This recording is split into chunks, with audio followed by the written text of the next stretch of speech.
Welcome. It's May 30th, 2024, and this is the Driving Forward podcast, episode 24. We were just counting down, and I think we've done nearly 80 episodes between Tuesday trips and Driving Forward now. It's hard to believe that much time has flown by since we started Driving Forward. So thank you for listening in. If you're listening in live, please feel free to reach out with any questions or comments that you might have at any point. If you're listening in on one of our 18 various platforms, including Wreaths Across America Radio, where we're broadcasting every Tuesday evening from 7 to 8 p.m. Eastern Time, thank you very much for listening.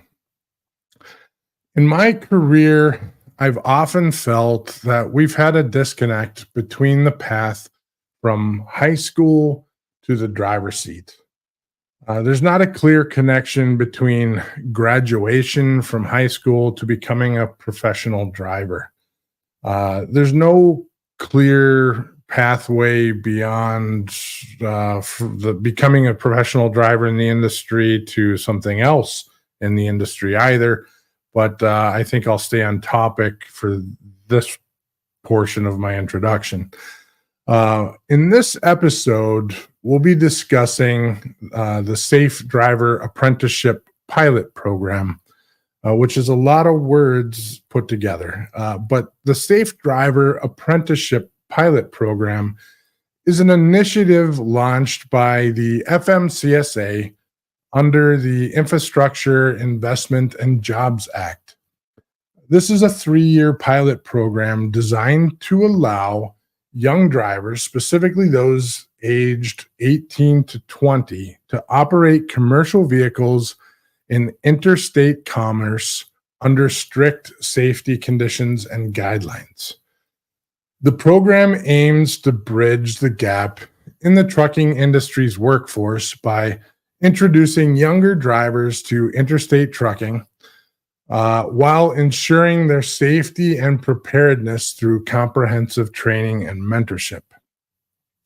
Participants undergo rigorous probationary periods under the supervision of experienced drivers, ensuring that they gain the necessary skill and experience to navigate our highways safely. Tim Chrulski is the Chief Operating Officer at Garner Trucking, where he has dedicated nearly 3 decades to the industry, rising through the ranks from a professional driver to a key leadership role. He also hosts Beyond the Cab podcast, where he dives deep into diverse stories and experiences of those in the trucking world. He's also the chairman of the TCA membership committee, shepherding new members to the Truckload Carrier Association, of which GLCS is proud amongst the ranks. Tim is known for his innovative approach to leadership, his commitment to investing in both people and technology, and his passion for mentoring the next generation of trucking professionals. He has a wealth of knowledge about the industry and a unique perspective on the future of trucking. Today, we'll be discussing everything from the Safe Driver Apprenticeship Pilot Program, or SDAP program, to the latest technology advancements in the field. Tim, it's an absolute pleasure to have you on the show. Welcome. Nate, thanks so much. I think maybe a little too much to live up to this afternoon in terms of that introduction. That was quite beautiful. Thank you. I get that all the time from everyone, but I think, some of it, you have to hear your accomplishments. So you have a great background. I think we were talking about that before you came on board. But or before you came on live, but why don't you tell us more about yourself? Tell us the Tim Chrulski story. Sure. I'm going to say your last name 40 times during this podcast, so it's just you're going to do it perfectly all 40 times. Well, I started in the industry back in '97. Um, I realized at that time, and I guess maybe to take a step back further and kind of round out this discussion a little bit in terms of some of the points that you had made at the beginning of this conversation. We don't always know where we want to go in life, and for some of us, we've got to kind of figure that out along the way somewhere. Um, I did go to college for a few years and found that I was okay with it, but I was better at enjoying the evenings more Yeah, than the yeah, daytime in the classes, to put it very professionally. And shortly after, I did get married and moved back to my hometown. And about 3 years into a career in sales, I just felt like I could be doing something more, that there was something more out there for me than this.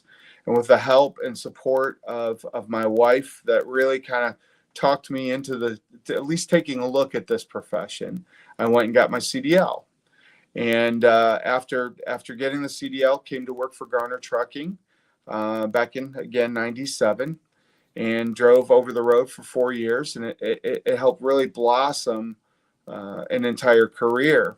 And I say that knowing that about 2 weeks into my time in CDL training, that we started to notice recruiters coming into the office, or coming into the classroom, excuse me.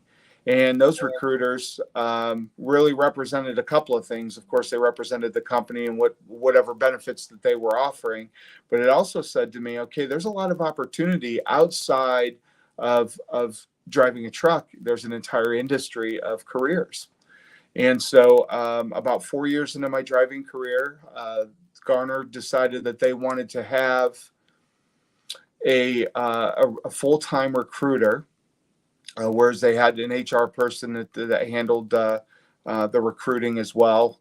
They decided they wanted to have a full-time recruiter, and they wanted it to be a driver, feeling that a driver is going to just kind of give the straight deal to other drivers or potential drivers. And I still to this day kind of buy into that logic and that thought process. You've got to kind of be in trucking at least to understand what it is, and certainly to be able to represent the organization you work for.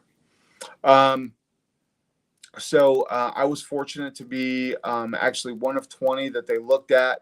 I'm sorry, one of 12 that they looked at, and the one that ended up getting that position at the time. And through that process, spent time recruiting, about 7-8 years in recruiting. After that, I did sales for about 3 years, and then operations for a decade before holding my current role. And all along the way, you learn lots of stuff and embrace all the new experiences and get an opportunity to really get a feel for what this industry is. And what it is it's just full of hardworking people that, frankly, are pretty delightful to deal with, both here at my company and out in the real world as you get together for association meetings and for things like this, the podcast. right. No, we're in alignment there. I think that's largely what trucking is a bunch of amazing people of the entire bandwidth, both, the people in the offices, the people behind the wheel. Everyone has an amazing story, and everyone has groups of amazing stories as well to support their large amazing story. It's very rare that you meet someone that isn't extremely interesting. When you sit down and you have a cup of coffee with someone, there's always something extremely worthwhile to learn about them, especially if they're in transportation. But in general, everyone has something interesting about them. But in transportation, there's always something more to that. I find that almost it's very rare to find myself in a position where I don't find that about someone in transportation. It's hard to be bored, isn't it? Yeah, absolutely. So, well, I think that's because we all live 2 lifetimes in transportation. You look at the amount of effort we put towards our careers, and we're all working a lot of hours. So, and you think about that and the effort and the time and that we all bleed oil that when it really comes down to it, you almost work two full careers in your lifespan. So if you put a full lifetime in transportation, you're really putting 2 careers into it. So so you have twice the amount of stories, twice the amount of experiences. I think that's part of the play there. So so let's dive in, at least in the beginning. Let's start out with the intent of the podcast here, and we can roll into other items as well. Bane, appreciate it, Bane. So yeah, we try to be amazing this. So let's roll into the SDAP program. So Safe Driver Apprenticeship pilot program. Now Garner Trucking is actually participating in this program as well, correct? Absolutely. It really again kind of rounds out to what I was trying to communicate. And you said eloquently, from the age of 18 to 21, that individual is an opportunity. Again, not everybody wants to go to a 4-year college. Not everyone has the aptitude, the want, or the desire, or the finances. So what happens with those folks? They end up going to places for valid careers, great careers like the military, working in several different service industries. Could be warehousing, all of these Right. different places that they can go. But the one place they can't go is trucking. At least not in the capacity of being able to drive a tractor trailer. And I think we, as an industry, really lose out on that individual from the ages of 18 to 21 for that reason. And so then this career, as far as trucking and getting your CDL, becomes a secondary option instead of a primary one. No, I agree. I've said it for many years on this as well, that very rarely do you see a driver anymore. I think if you roll back to when potentially we entered the industry, we're in or around the same age is my guess. But when we entered the industry, there was people that we were involved with from a driver perspective that did grow up saying, I want to be a driver. And they entered the industry that way. There's very few people today that say that, if at all any. And you look at it from that perspective of no one's wanting to become a professional driver today. No one wants to go down that road. So it is a stone that gets stepped on later in life. I went down the retail route and it wasn't my thing. So I'm going this route instead now. How many attorneys have you had work for you as a driver? I've had quite a few. So more than people think. So you can come from any walk of life, any level of training, and it's largely a that second career that it's being used for right now, not the primary. And there is no possibility, or very little possibility today, for it to be a primary career. Yeah, at least straight out of high school. Yes, you're absolutely right. And I think that's where, as an industry, we need to do a better job. So I'm thankful to have a program like this one that I can get behind that, and we can do something about that. We are one of 34 carriers throughout the United States that's actually supporting this program from the standpoint of actually doing something with it. And out of the 13 or 14 that have graduated or are a part of the program, we actually have 3 of them. We're a mom and pop carrier from Northwest Ohio. We don't have thousands of trucks out on the road. But we have a firm belief that we can train the right individual if they're selected properly, that is passionate about the industry, that is willing to put in the hard work that each one of our drivers do every day. We have the ability and the wherewithal and the knowledge on how to train those individuals and get them started on the right foot. And we've been pretty successful with it. So, I mean, my plight, it would be for other carriers to start taking a look at this program. Let's get involved, because this does solve whatever driver shortage, depending on what side of the fence you fall on, who you talk to. That it's an inevitability, because whether we have one today or not, we have a mass exodus that's happening in the industry at some point here. I wrote down driver shortage because I want to talk about that at some point, and I don't want to do it as a hook on where we're at, but I think that there is that long-term strategy of just simply what's the right thing to do. And I want to talk a little bit about what Amanda just brought up here, which is that I think her last statement here, and thanks for the comment, Amanda. Actually, we need to probably get you lined up on the show here sometime soon. You should get her. Yeah.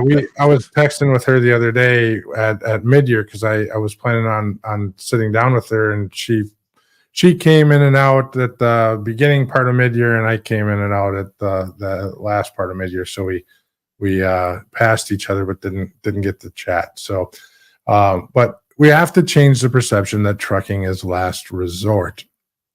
That, and this is part of that. This is absolutely part of removing that last resort. This is not a second career. It's a primary career. You can be a driver and make a six-figure income and have a very valid job that's extremely good, that provides extremely good life for your family. And it is not a 3-week out role anymore. I mean, companies are, why that job still exists.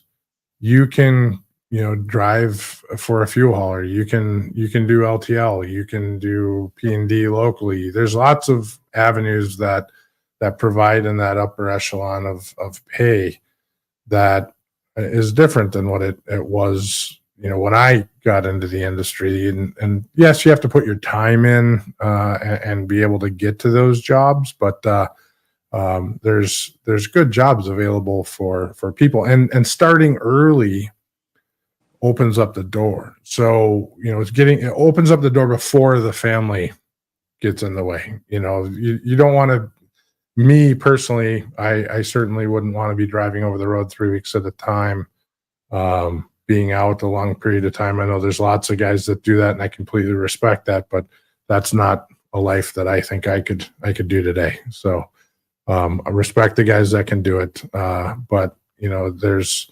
that second career choice needs to, why it certainly can be. There's lots of people that change careers later in life.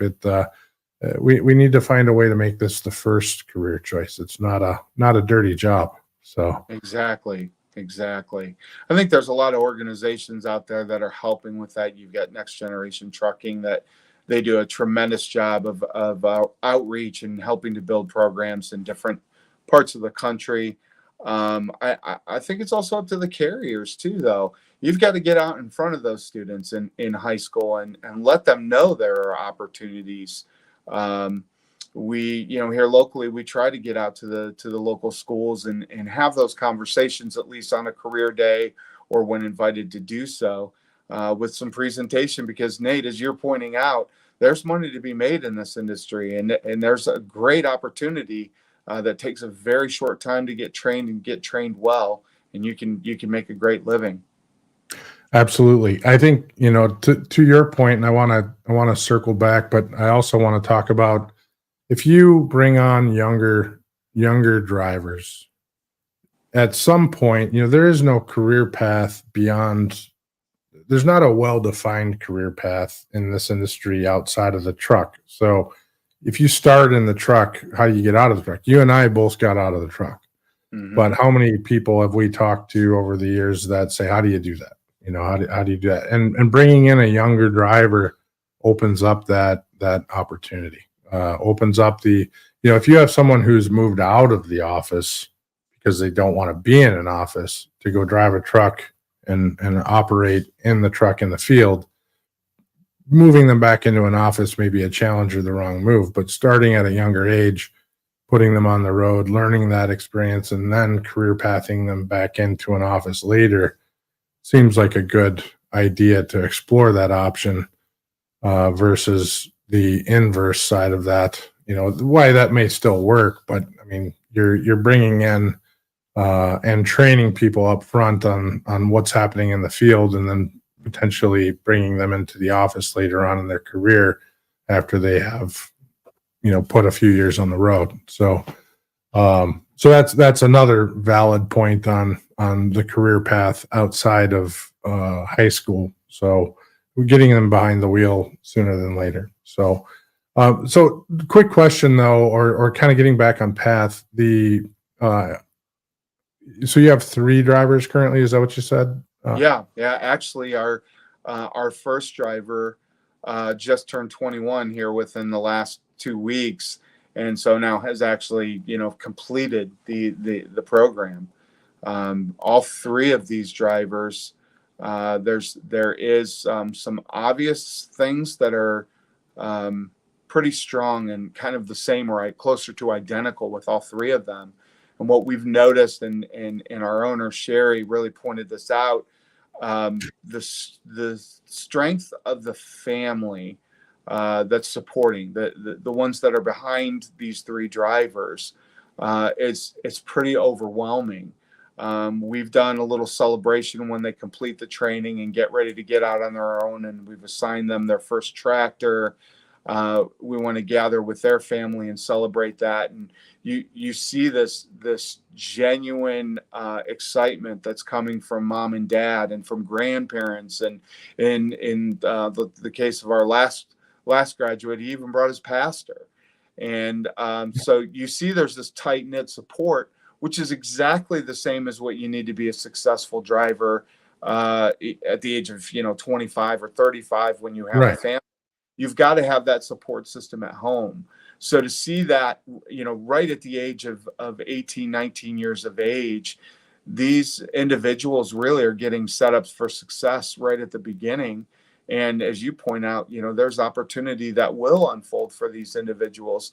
All 3 of them are extremely hardworking. They are diligent in what they do. They're responsible. There really haven't been any issues with these 3, and that's saying something. Right. I know always the big concern is you can't put an 18-year-old behind the wheel. It just can't be done. But there's some simple arguments to that. We're not talking about every 18-year-old. Right. We're talking about the 18-year-old that has the aptitude and the want and the desire to be able to do it, and then putting them through a training program that has the proper equipment with the proper safety equipment inside of it, and the proper individual to get the training done with the proper amount of hours, so that we can say, yes, these individuals are prepared to be out on the road for themselves and cross state lines. I think that's the key is, anytime someone asks me what's the largest issues within the industry, and I get away from categorically communication and roll into training. Training is, you can't just hand someone like this the keys to the truck and say, here you go, we'll talk to you later. Those days are gone, whether you're hiring an experienced driver or you're hiring someone that's 18. You need to have a training program. There's too many unique systems now in an organization that does not allow you to hire a driver with 20, 25 years experience and roll them out in 24 hours from the time that you hire them, or whatever the period from the time that they're approved to drive. You need to run through some level of training, regardless of the size of the carrier that you are. For a young driver, not pathing that training program in any particular time period, treating it more like a school program. Because I love to hear what you said, where the family's behind it. That's, I have a 19-year-old son who's in a maintenance program right now.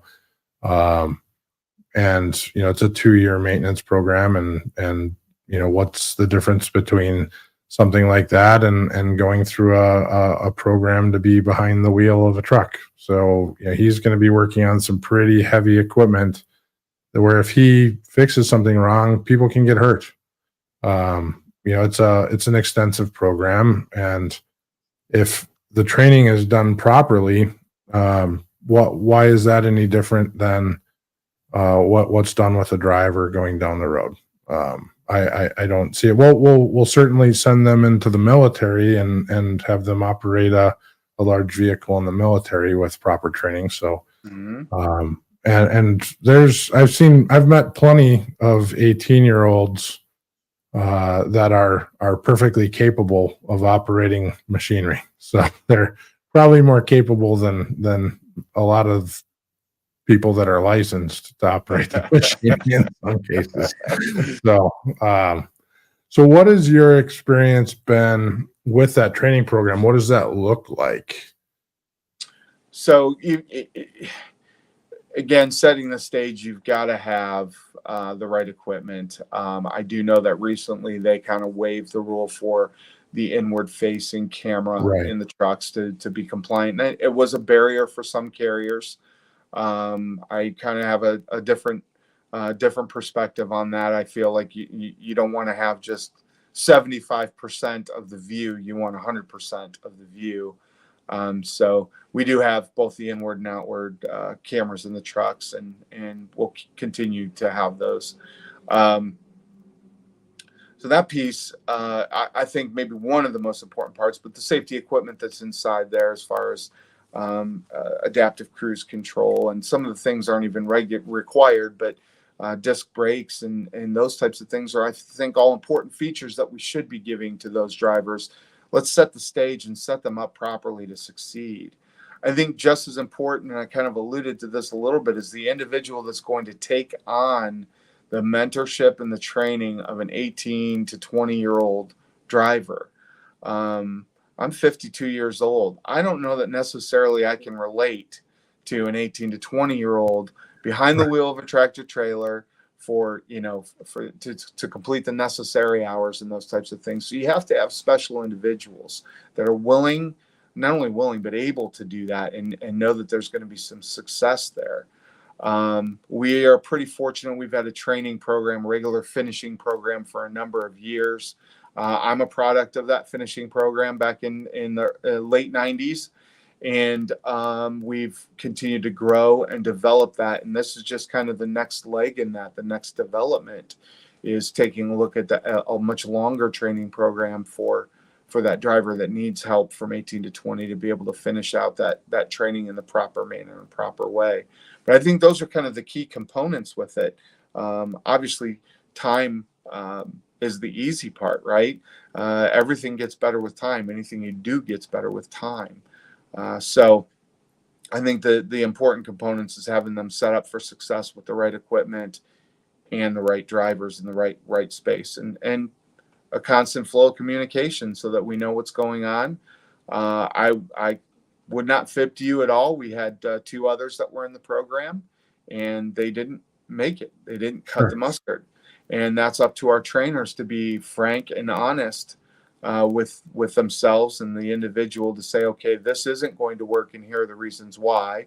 Give someone an opportunity to grow and change if they can, but if they can't, we want successful drivers. But I'd handle a driver at 45 years of age that's just learning how to drive on the same way. Not everyone's going to pass. That's I mean, you're going to have a substantial failure rate, actually, especially at that particular age where you have a substantial failure rate at a lot of things. So, they're just going to decide this isn't for me, and I'm going to go work retail for a little while.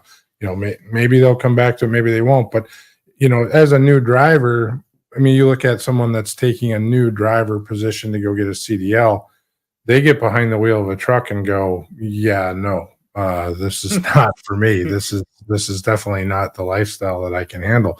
That happens pretty frequently in and of itself. So then you multiply that by being 18, and you're going to have a fairly good percentage that are just going to not work out. So I'm sure you have some aptitude issues that pop up as time goes on as well, even though you try to vet that out ahead of time. So they can try, but sometimes that age probably does pop up. So I'm guessing at that, but maybe I'm wrong. So question for you. How many did you say signed up for the program overall across all fleets? So there's 34 carriers that are involved. And that's as of maybe a month ago. That's the last Okay. time I took a look. So it's a relatively small number compared to the amount of carriers that are in the industry, and not everyone's equipped to be able to set up a finishing program and do these things. And I pay great respect to that. But I think that there are a lot of carriers that are either fearful to get involved. It begs the question to me, if we've got 13 or 14 that have graduated and we've got 34 carriers, are we having difficulty finding the correct applicant? Are we promoting the program, the apprenticeship program, in the right fashion? There's definitely some questions that need to be answered there. I've often thought that at this point, maybe putting some heads together and perhaps putting together a summit between those 34 carriers to figure out what's working, what isn't working. Let's make this a successful program, because I think, again, our future is dependent on it. So this program it originally was a 3-year program, or is it still a 3-year program? That was my understanding, is a 3-year program. So that started in 2022? Yep. So there's 1 year left of it. Yep. So is there any word on the extension of that time period, or I haven't heard anything, but I will tell you, I have some folks here that keep a tighter pulse on those things, in terms of what the deadlines are going to be. I just know at the end of the day, this is a good program, right? And we need to support it. Yeah, I agree with you there. I originally was speaking with the Minnesota State Workforce Development Group around this. And there's some leadership that I'm in a networking group with, and I don't think they were aware of the program, or at least the people I was speaking with were aware of the program. So, a lot of, and they're the groups that go out to the high schools and talk with the kids about career paths and market to that, those type of organizations. So, I was speaking with them about what we can do to talk with kids about, technology careers. And I own a couple other businesses as well that path differently than technology, and, how that could all be incorporated into a discussion. And I brought up this program, and it was crickets. So, the states that lots of times speak to the high schools, it probably was not marketed very well. On the same side, what do you hear from insurance agencies here? I mean, I think that's a valid question also. Are you feeling like the insurance agencies are accepting this program, or has there been some difficulty there? Well, that certainly is another thing that I've heard as an objection. For our organization, we're part of a captive, and so self-insured, so we can kind of make some decisions for ourselves. I actually left a meeting several years ago, back in 2015, and realized we were focused on executives for the industry, but the folks that were kind of speaking their mind at a particular meeting were saying, the difficulty they were having finding technicians and finding drivers.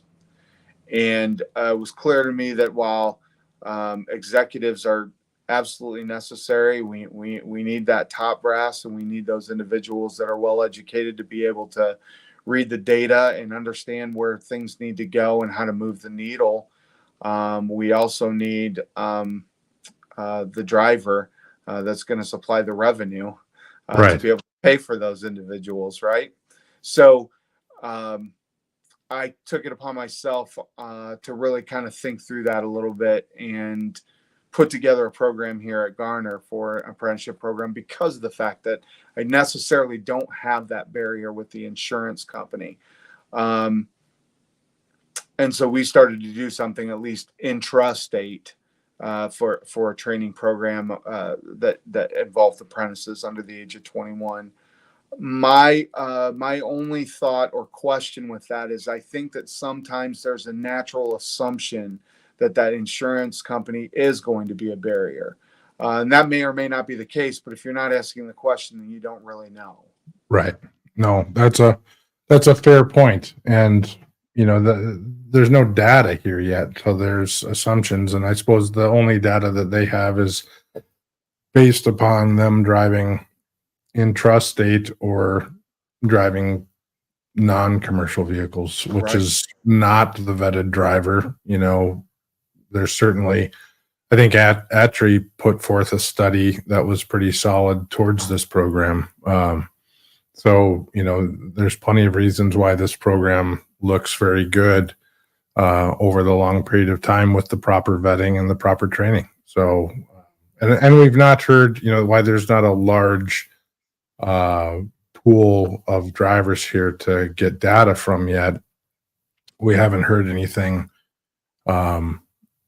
to prove anything otherwise. So, And I think there's a lot of things as an industry we take our time accepting. I think no, back you're kidding. I know it never happens, right? We're slow to adopt stuff. You're kidding me. Yeah, I know, shocking as it is. But I think over the years and genuinely the last decade or so, I just feel like we're picking up some serious steam in those departments. So this might be a program that starts softly and maybe a little quietly, but I think as we continue to onboard and you can start to show some data and some success, that may change the path of this thing. No, I agree. I think we'll see where it goes. Hopefully it extends. I think with it having 1 year left, we get an extension on it. That gives three years to, and hopefully we find out it extends sooner than later, because that may be part of the issue with the effort that goes behind it right now is that. So once there's some legs behind it, people may jump up and say, let's put some more effort behind it here too as well. So let's shift a little bit and talk about just general career path in the industry. This is something that you and I talked about to some extent also, which is, a career path just in general, whether it's getting out of the truck and coming into the office. That's something you and I both share. And that is actually fairly rare these days. So I don't speak to as many former drivers in an office as I used to. That used to be very common. It used to be a dispatcher was almost always a former driver, or half of the time was. Now, maybe not so much. Smaller the company, the more likely that's the case. But what's your thoughts about the industry career path as well, and how we've progressed or not progressed over the last 20 years? Well, I think there's definitely signs of life there. Obviously, you and I both are good examples of what can be done. I think that there's always a perception from some drivers that they don't ever want to get into an office environment. They don't ever want to deal with whatever headache you're dealing with, type thing, right? Right. But I think that the company kind of has to illustrate that career path, and that's the responsibility of the organization. I know that there's a few companies out there that try to put some things together that show that career path or help a driver along the way. We put together a program called Aspire.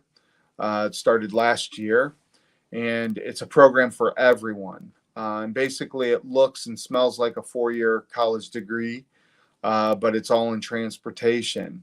And that first year is all focused on drivers and driving and all of the things that you have to know in order to be a good driver, a conscientious driver. But anyone can be involved with the program. So what my hopes were for not only the first year but every year is that those that have different paths with our organization have an opportunity, if nothing else, to get an idea of what it's like to be in someone else's shoes.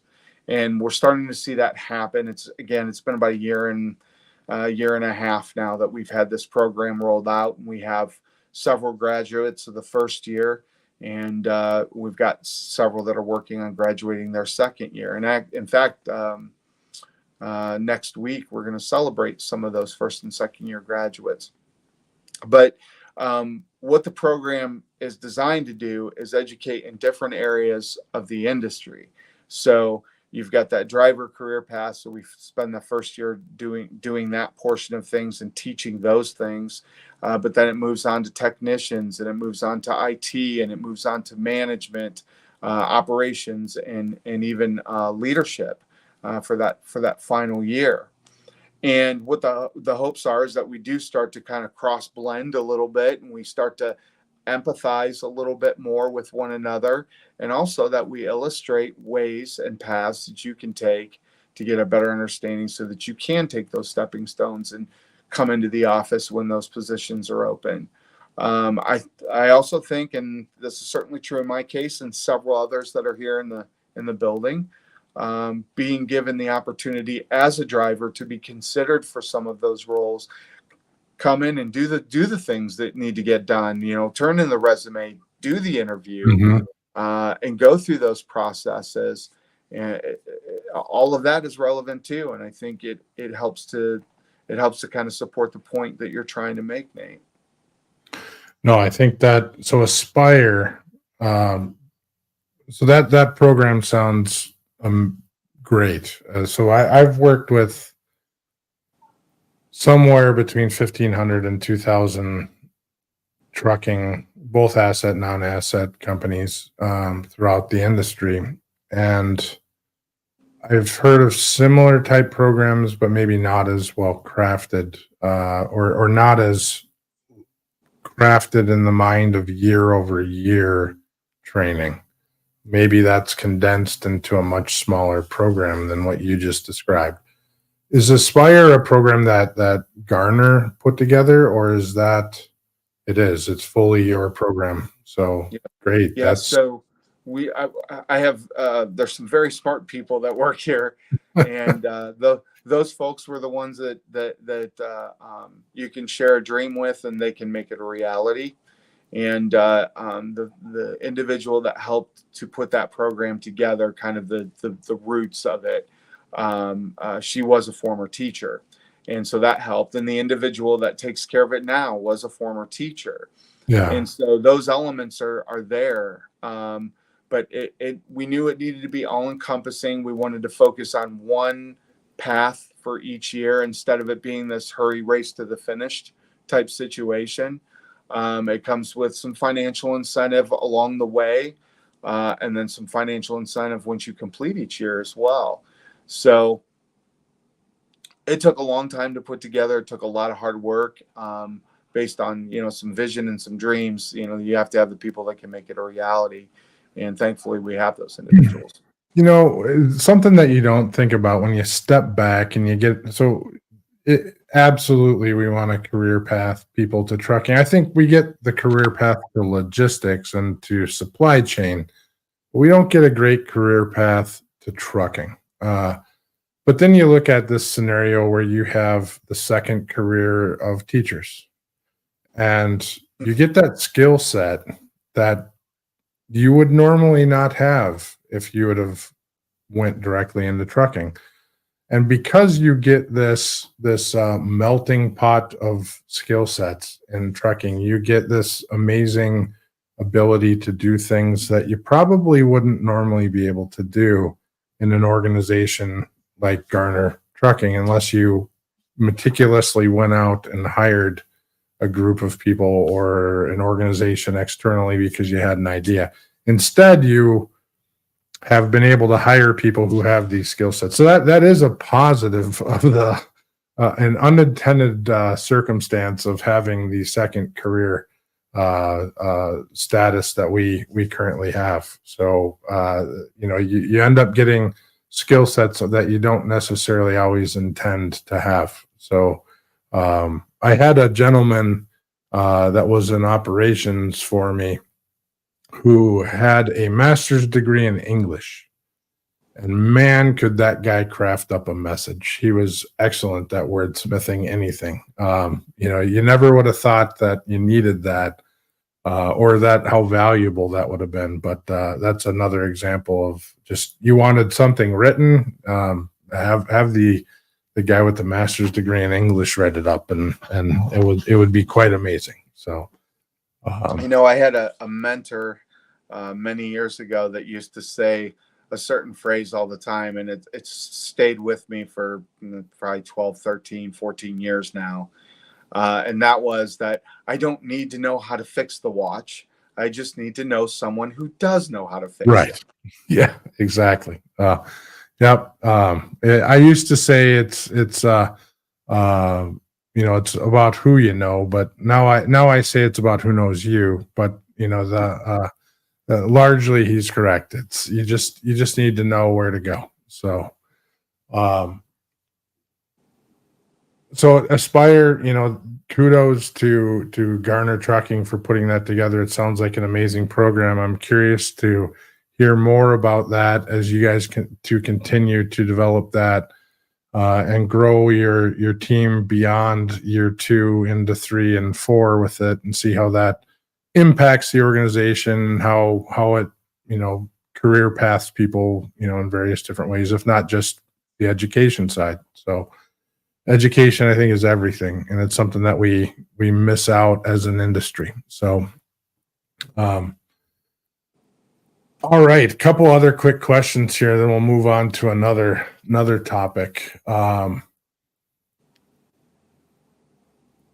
And these are going to be kind of off topic completely. So we're at the 45-minute mark, and I kind of throw in some different things to wrap up the episode here. That went really fast, actually. We've been sitting here chatting about a topic, and I just looked up. I said, "Wow, we're already wrapping up." So, but kind of a question that throws you off here a little bit. If you could create a theme park ride based on your experience in the transportation industry, what would it be like? Wow. That is something else, Nate.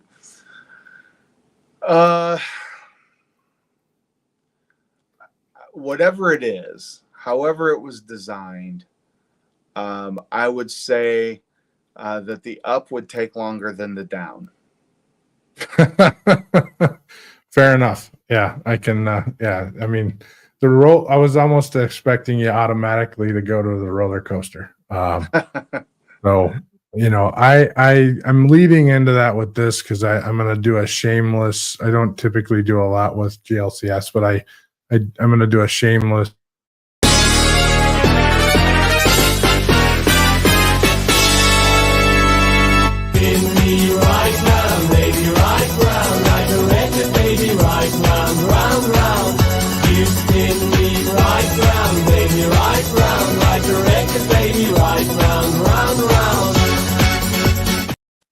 So just had to run that out as a ride, but the up takes forever, and then you come crashing down hard. So well, that's and the intent of saying that is that while you may have some difficult times in this industry, I don't think I've ever had a bad day in trucking completely. I know that regardless of what aspect, what portion of the job and my career path has been, I'm extremely thankful for the opportunities that have been given to me, or that I've earned, or however you want to phrase that. And I know that when it's all over, it's going to be it'll be a bittersweet thing. But I got some time to go yet. Yeah.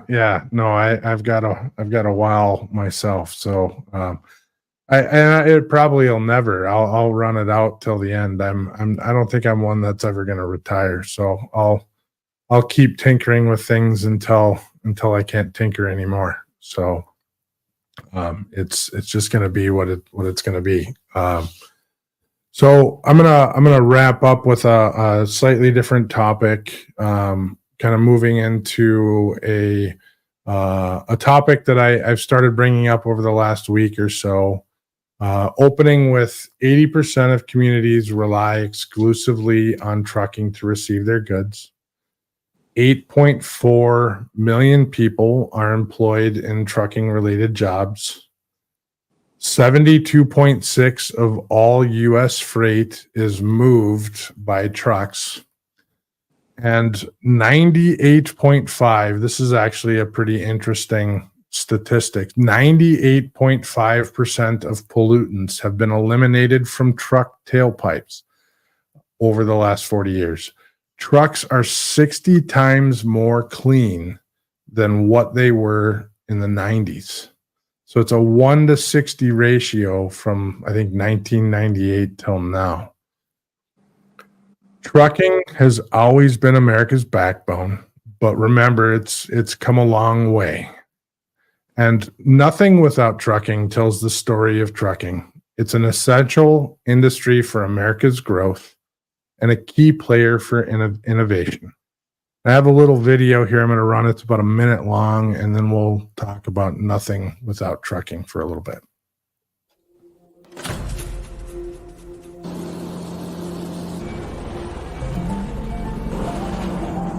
Every truck you see has a story to tell. The story of the men and women behind the wheel and the family they're driving home to. They're not just providing for their family, but yours too, ensuring that haul of medicine, groceries, clothes, and other essentials you need gets where it's going. There's the story of the businesses built, the stories of the technicians, dispatchers, and professionals who test the brakes, plan the routes, and ensure the cargo. All the moments you made happen, brought by a truck. Trucking is a story of reliance, of providers. Each fleet carries the story of an American dream achieved with a commitment to the long haul, making our roads safer, our air cleaner, and our workforce stronger. All these stories mean one thing: there's nothing without trucking.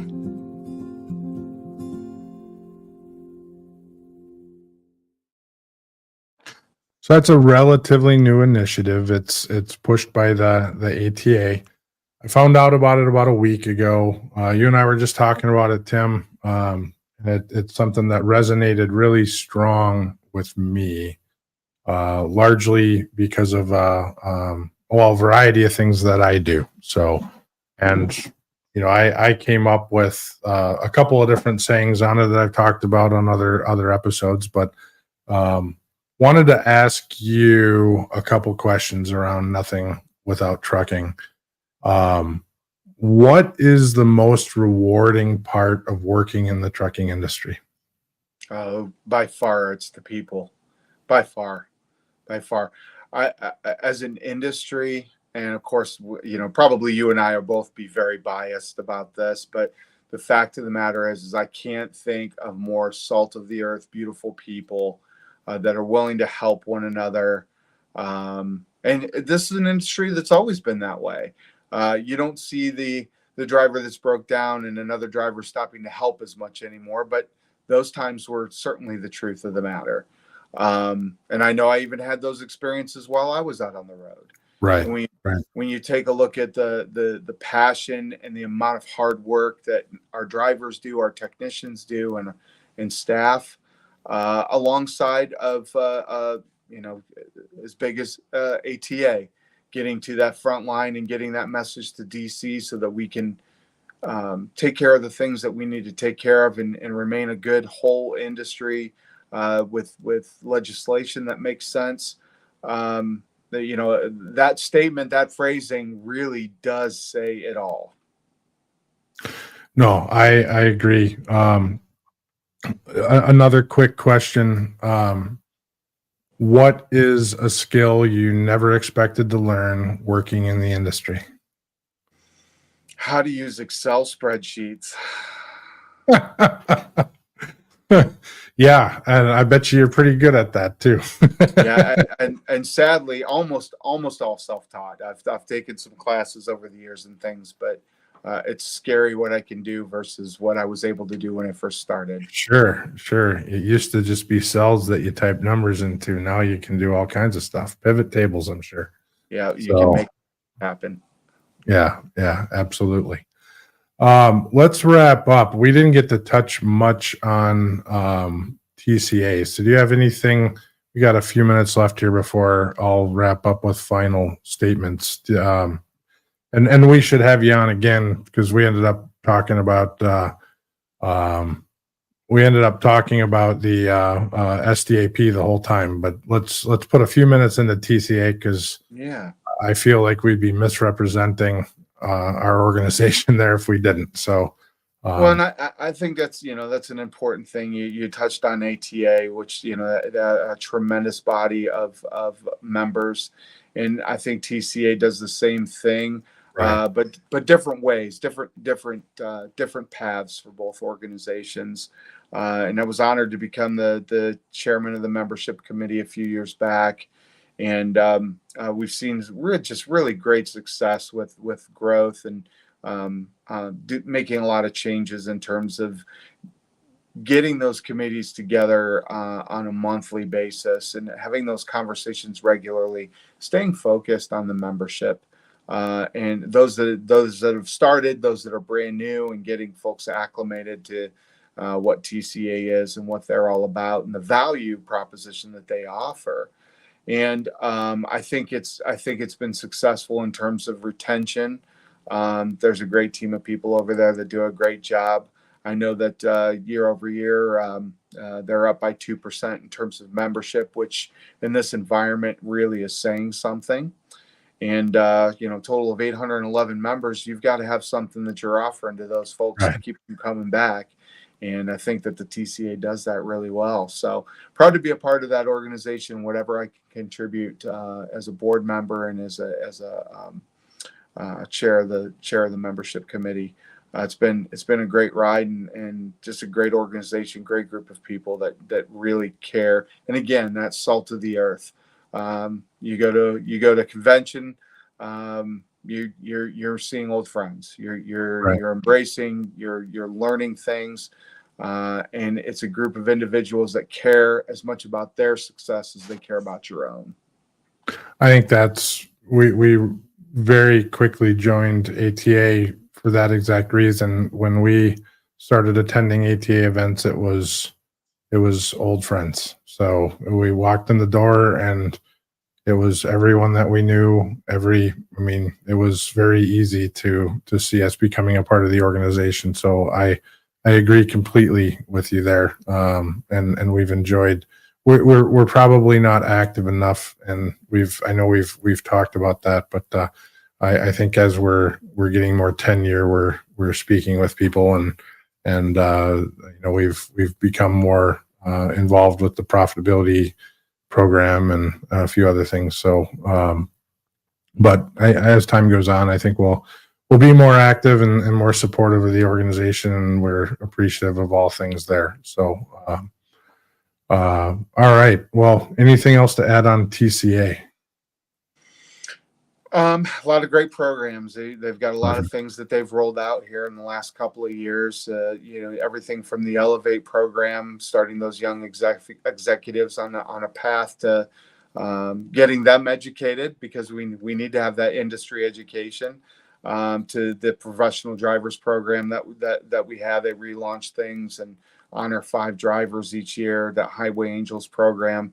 There's just a bevy of different things. And if you're speaking loudly enough and you get other carriers or associates to come on board, we have a champions club that will honor those contributions if you should help bring those individuals on board.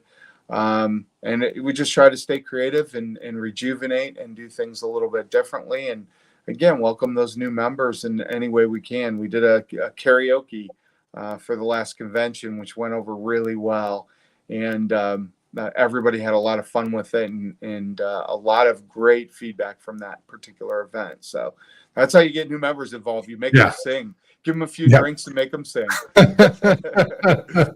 Gets a little unhooked. Well, Tim, how do people get a hold of you? What's the best way to reach you? Well, T Chrulski at garnertrucking.com is probably the easiest way to get a hold of me if you have questions or feedback. I'm always interested to get a better way of doing things, and that's probably the easiest way to do it. Perfect.